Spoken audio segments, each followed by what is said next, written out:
Well, good morning. I am so excited to be here this morning to honor Noah. If you guys know Noah, he loves the spotlight. He loves the fact that he is the only senior, loves everyone looking at him right now. I'm sure you can feel it.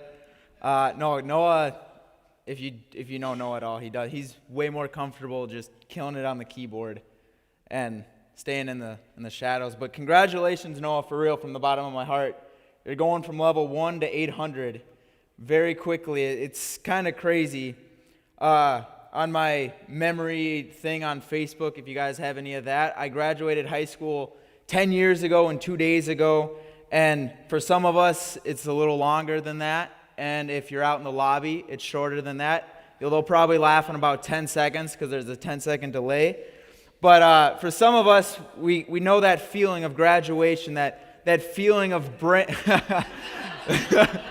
of blank slateness, where we get something there where all of a sudden it's a fresh. And today I'm challenging Noah, but if you guys get something from it as well, that'll be awesome. So I'm going to pray quick and we can get started. So, dear Heavenly Father, Lord, thank you so much for today. Lord, I lift up just Noah to you.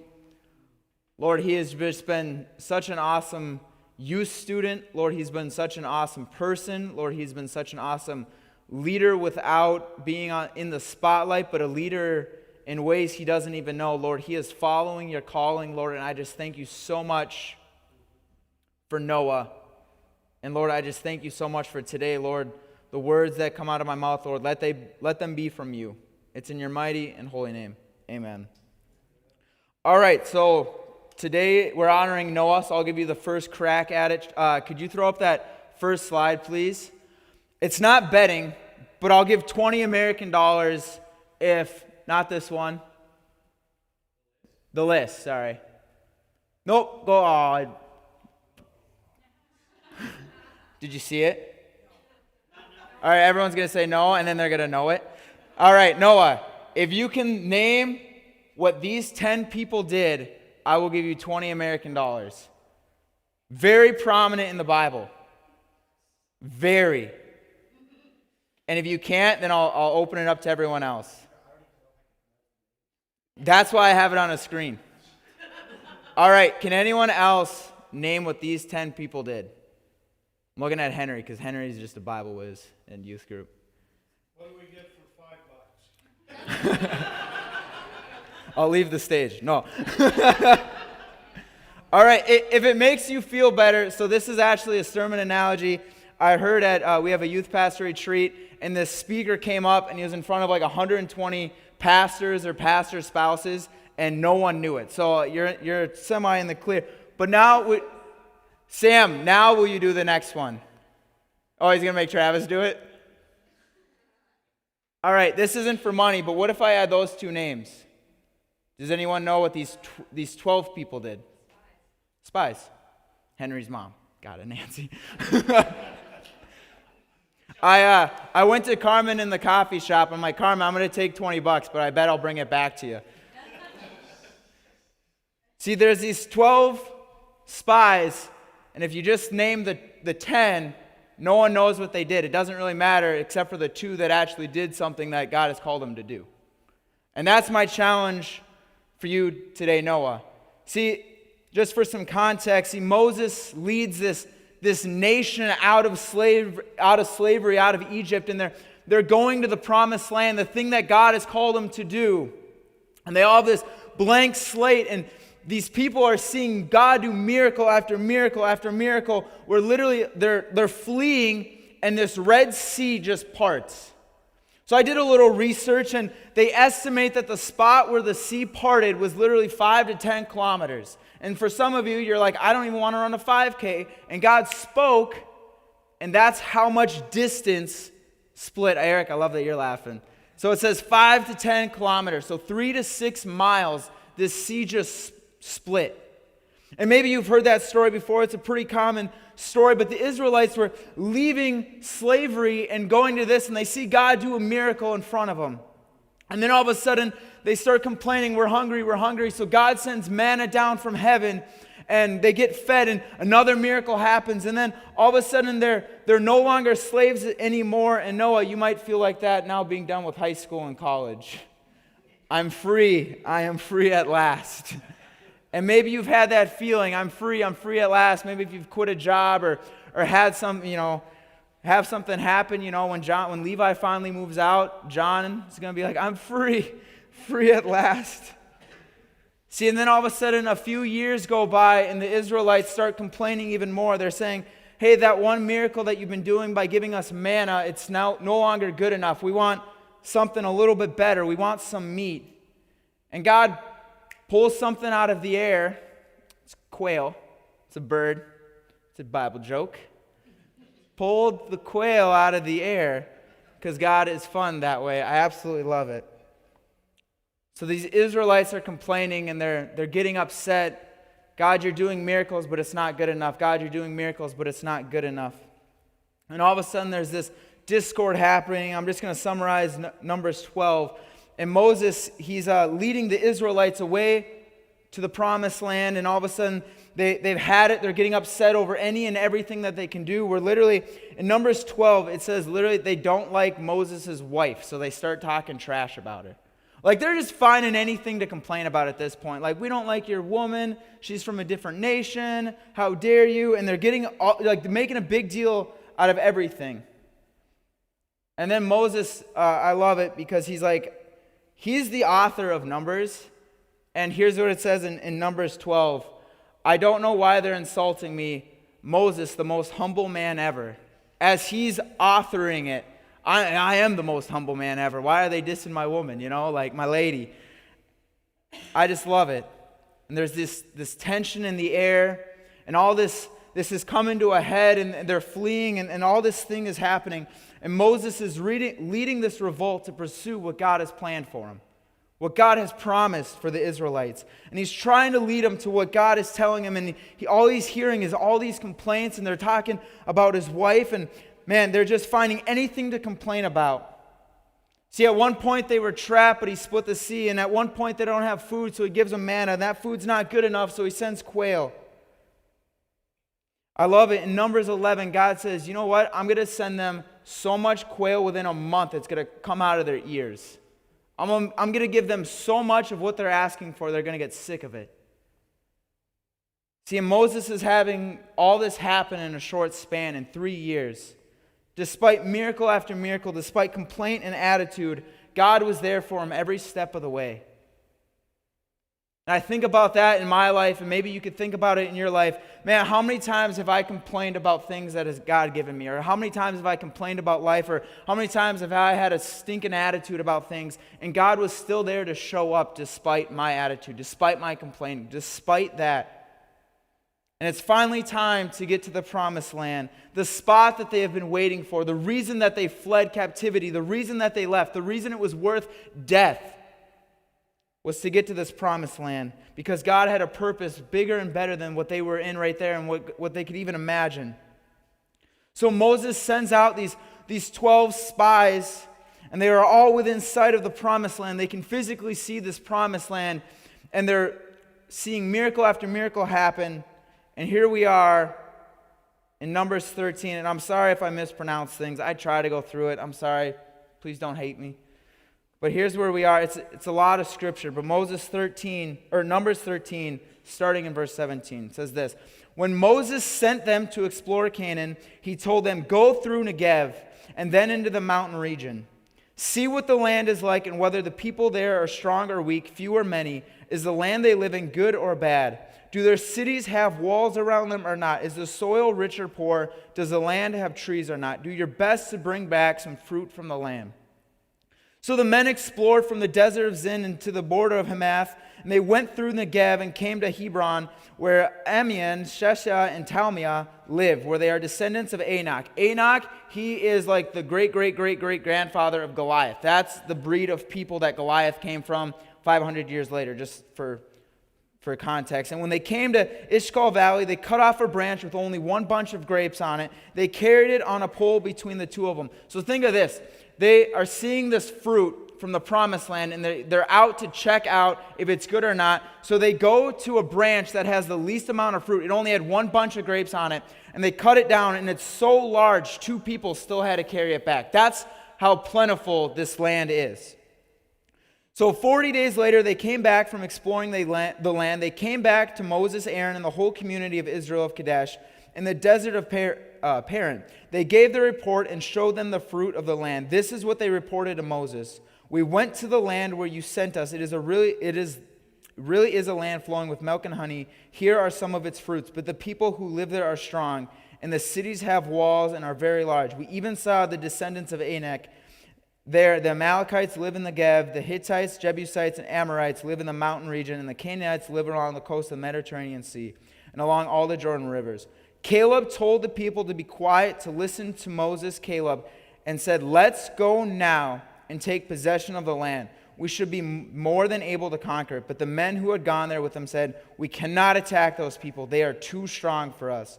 So they began to spread lies among the Israelites and about the land, and they had explored. They said, "The land we explored is one that devours those who live there. All the people we saw were very tall. When we saw Nephilim there, the descendants of Anak, we felt as small as grasshoppers, and that is how we must have looked to them." I just love it. So just before that, if you could throw up the 12 or the 10 again, Travis or Sam, please. I'm not going to embarrass myself reading those names. It's literally why I made a list.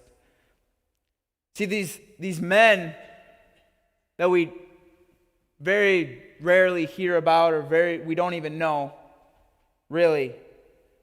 These were the 10, if you include Caleb and Josh, these were the leaders of the whole Israelite nation. These aren't like random peoples, you know. They're not the last pick. They're not the runts of the litter or anything like that. There are 12 tribes, and these are the best of the best of the best. Not run-of-the-mill. These are people that are honed in on what God has for them, honed in on what God has spoken over them, and they are the leaders of the tribes. And these are the guys that go out. And I think sometimes in life we can look at the wrong things in life.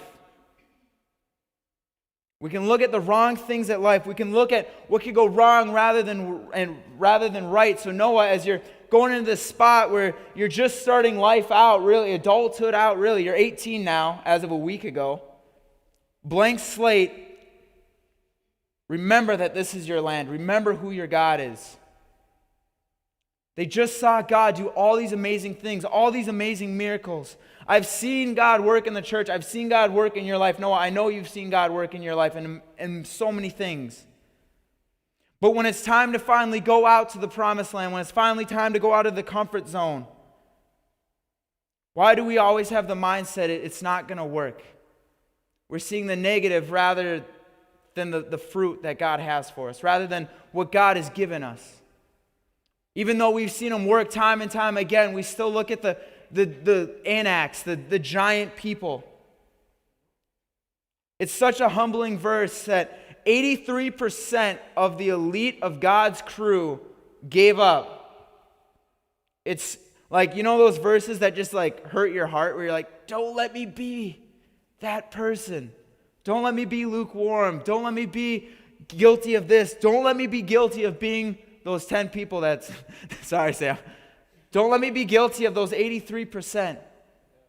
Let me be Caleb. Let me be Josh, who see what God has for me rather than the obstacles in the way.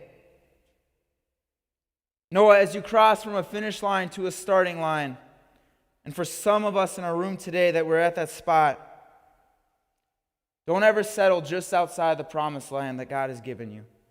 A land flowing with milk and honey. Noah, I pray that you fall into the Caleb and the Josh, the group of 2 rather than the group of 10.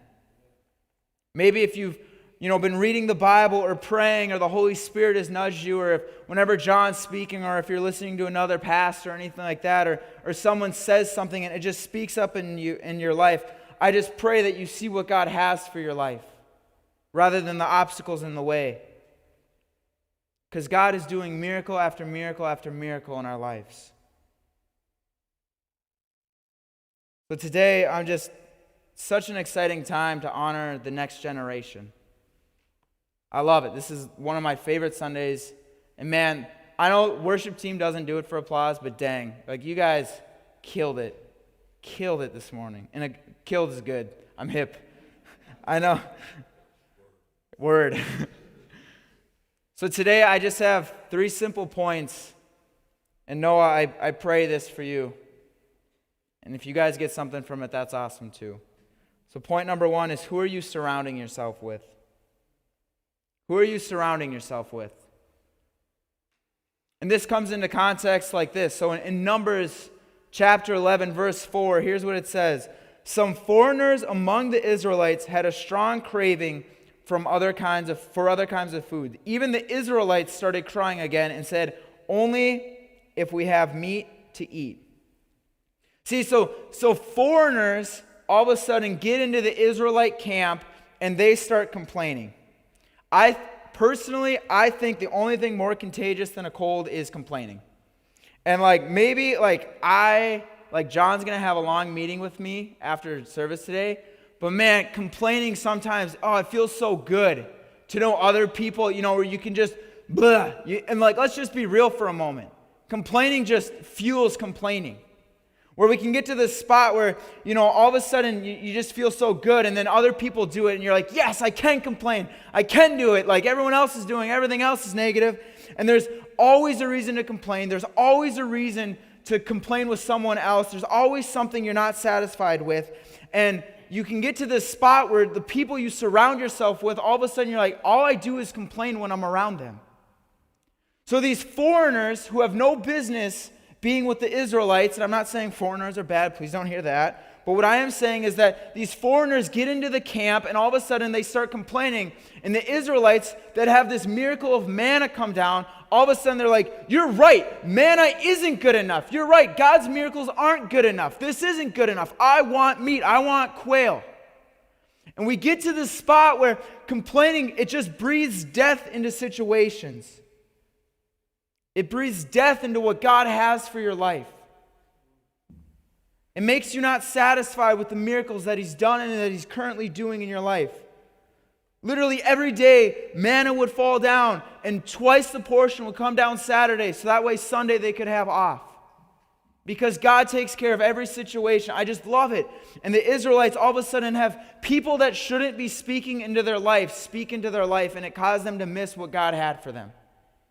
So who are you surrounding yourself with? Are they speaking what God has for you? Or are they speaking complaining and saying, that really isn't that good of a miracle. He's not even giving you meat? What kind of God is that? He's just giving you bread, manna? And I'm not saying every negative thing is an attack, but what I am saying is, don't let people outside that have no business speaking into your life speak into your life for what God has for it. Point number 2 for today is, remember God has brought you this far.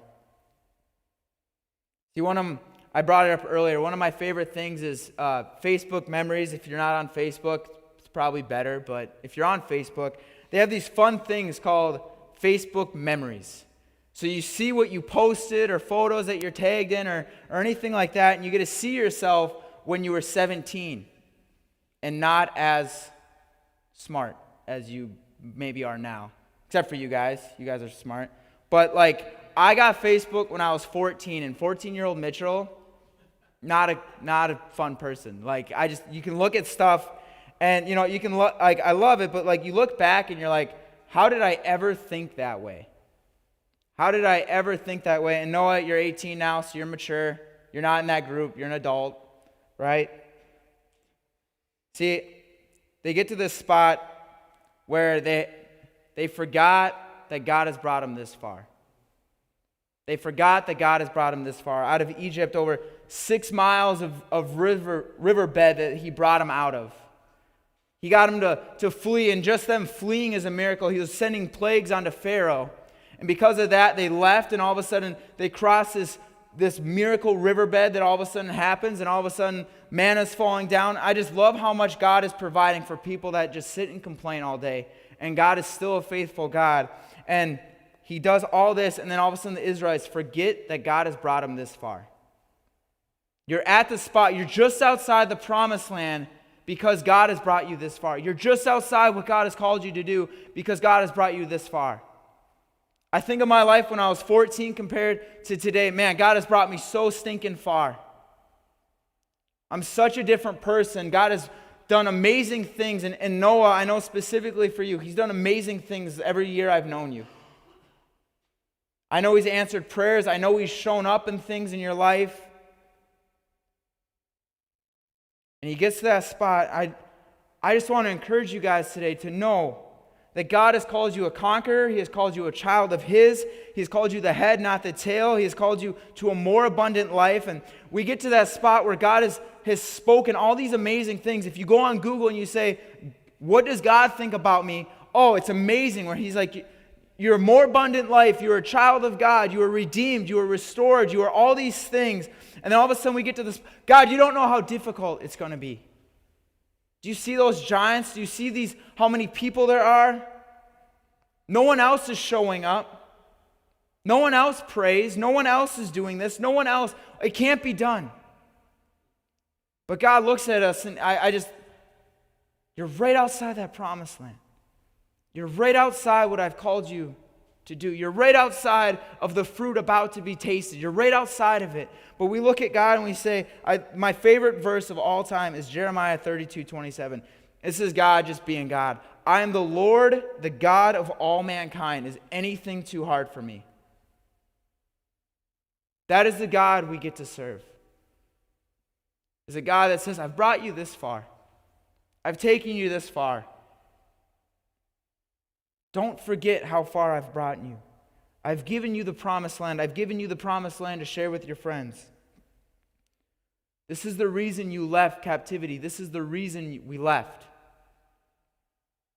There's a reason you left your old life behind and started following God. There's a reason you left your old life behind and followed Christ. It's for the promised land. To bring people with you to the promised land. Don't forget why you left your old life. See, God has called us to do amazing things. Don't just focus on the giants. And my final point for today is don't give up. I know it's a very cliche saying, but I just love this. It's one of the coolest Bible cross-references I know. And it's in Joshua 14, 6 through 12. And this is Joshua and Caleb talking. And here's what it says. Remember what the Lord said to Moses, the man of God, about you and me when we were at Kadesh Barnea. I was 40 years old when Moses, the servant of the Lord, sent me from Kadesh Barnea to explore the land of Canaan. I returned and gave an honest report. My brothers who went with me frightened the people from entering the promised land. For my part, I wholeheartedly followed the Lord my God. So that day Moses solemnly promised me, the land of Canaan of which you were just walking will be your grant of land and all that your descendants forever. Because you wholeheartedly followed the Lord my God. Now as you can see, the Lord has kept me alive and well as He promised these 45 years. Moses made this promise even when Israel wandered in the wilderness. Today I am 85 years old. I am strong now as when Moses sent me on that journey, and I can still travel and fight as well as I could then. So give me the hill country that the Lord promised me. You will remember that as scouts we found the descendants of Anak living there in great walled towns. But if the Lord is with me, I will drive them out of the land, just as the Lord said. So this is Caleb and Joshua. They were 40 years old when they were the 12 spies. It's been 45 years since, so he says he's 85. Math checks out. And it's Caleb and Joshua, and I think of like two old-timers just talking about old stories. So they're sitting there. I don't know why. I picture them on like a porch and, sitting on a rocking chair. And I don't know if this is right at all, but this is how I picture it. And I just love it because Caleb's talking to Joshua and he's like, remember when Moses called us to do that thing to go into the promised land and all those scaredy cats came back with negative reports? You and I were the only honest ones out of all of them. And because of that, the Lord has kept us through the wilderness. He has kept us alive. He has treated us well. See, God made us this promise, and He's kept it. And now we're here, 85 years old. Every moment I was in the wilderness, every time we thought we were getting close and we weren't, all 40 years we were in the wilderness, God was faithful. Even when I missed what God was calling to do, he was faithful all those years. In our own life, all those years that maybe we've missed what God has called us to do, or we've hesitated to what God has called us to do, he has kept his promise to us. And God, you have taken us this far, and I'm here, I'm 85 years old. I can still do what you've called me to do. Those obstacles are still there, but God, you are still faithful despite it all. God, you have given this land to us. You've given this land to me. I love it. Because after 45 years, God still took care of them. God still provided. And even at 85 years old, Caleb still wanted the land. Joshua still wanted the land. Don't give up what God has called you to do. Don't give up what that nudge that you feel in your spirit is to do. Don't give up pursuing friends. Don't give up sharing the gospel with anyone. Even in the wilderness, even when I strayed, even when I doubted, even when it was difficult, God, you were still there. You were still providing. Noah, as you're starting life out, remember that God is with you always. And don't give up. Don't give up the quench that God has put on your life. Don't give up what God has put on your life. Because even at 85, I'm not sure if there's any 85-year-olds in here. But don't lose what God has given you. Don't lose the purpose that God has given you. Don't lose the God-given plan that God has. He's placed on your life. The things, I always love it. For youth group, I always say, what keeps you up at night? What brings emotion? That's what's tugging at your heart. I love it. For Speed the Light, there's so many different areas of ways that people get impacted. And I know across that group right there, they all give for different reasons, but it's all for Speed the Light. Where it's areas that matter to you. And I think God has called us all to different promised lands, if you will. He's called us all to different ministries. He's called us all to different people. I've said it every time I'm up here. There are people that only you can reach. There are people that only you can help bring into the promised land. So never stop. I just love that Caleb, even after all these years, I'm still able to speak. I'm still able to share the gospel. I still am able to go into that land, and I want what God has given me. I want what God has promised me. So Noah, as you're moving on to this new chapter in your life, remember who's around you. Surround yourself with people that don't make you miss out on what God has given you, the miracles that God has done, that God has brought you this far. It's been a crazy last, I don't know how long I've even known you, 4 or 5 years. We'll go with it. God has brought you this far, and don't give up, because you could be right outside the promised land. In Galatians 6:9, it says this, "Let us not become weary in doing good. For at the proper time we will reap a harvest if we do not give up." See, the people, the Israelites, were just outside of the promised land. And they grew weary of doing good. And because of that, they had to wander for 40 years. Don't grow weary, and at the proper time, there will be a harvest. Yes, there's giants. Yes, there's obstacles. Yes, it might seem like you're the only one wanting to do it. Out of 12 elite people, 2 of them wanted to do it. It might seem like you're the only one or only a couple, but the harvest is coming, I can assure you of that. There's a great reason to leave your old place. There's a reason to leave your old life. There's a reason to go out to the promised land. There's a reason to do it. Don't stay in the captivity that you might have put yourself in. And remember, the promised land, although it can be intimidating, it is worth it. It is worth it. So I'm going to pray. And then, Noah, I know you probably won't like it, but we're going to have you come up. And if we could all just pray as a church, if friends and family want to surround him, and if you don't want to come up, I ask you just to extend your hand up. So we're going to pray for you, Noah. Yeah, right now. We'll do it now. I got the mic. We'll just go right there. No. Yeah, right there. Make it weird. So if friends and family want to surround him, we're just going to pray for Noah as he goes off. And then by going off, I mean he's staying in Malacca. and he'll be here next week. But it's fun to honor him in the meantime.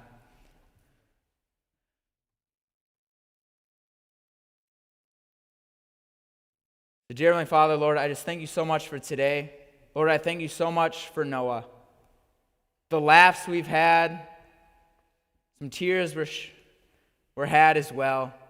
Lord, I just thank you so much for Noah and the man he has become. Lord, he is becoming. Lord, I thank you so much for his faithfulness.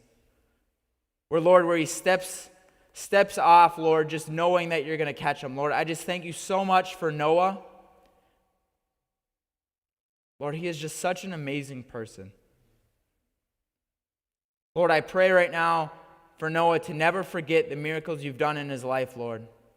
That you can remind him of it daily, Lord, that he can know there's a reason I'm here. There's a promised land right there. Lord, there's some obstacles, but Lord, I'm seeing the fruit, not the obstacles. Lord, I pray right now for just Noah and his future as he's starting afresh right now. Lord, I pray for everything that he does, whatever career he's going into, whatever he's doing, Lord, I lift him up to you right now. Lord, and I pray for the service today. Lord, I pray that we can all get something from today. Lord, I pray that you could just speak to us in a fresh way, in a fresh wind, just like they sung about. Lord, I just pray right now that we can just hear it in a new light, Lord. We can just go after you in a new light, Lord, where we don't just focus on the complaining or we don't just focus on the negative or anything like that, but Lord, we can just see what you have for our lives. Maybe what ministries or what people we can talk to, Lord. I just pray right now for each and every person in this room, and thank you so much for who you are and what you've done and the miracles that you have and are doing right now. It's in your mighty and holy name. Amen. Well, have a great week, everybody, and we'll do it again next week.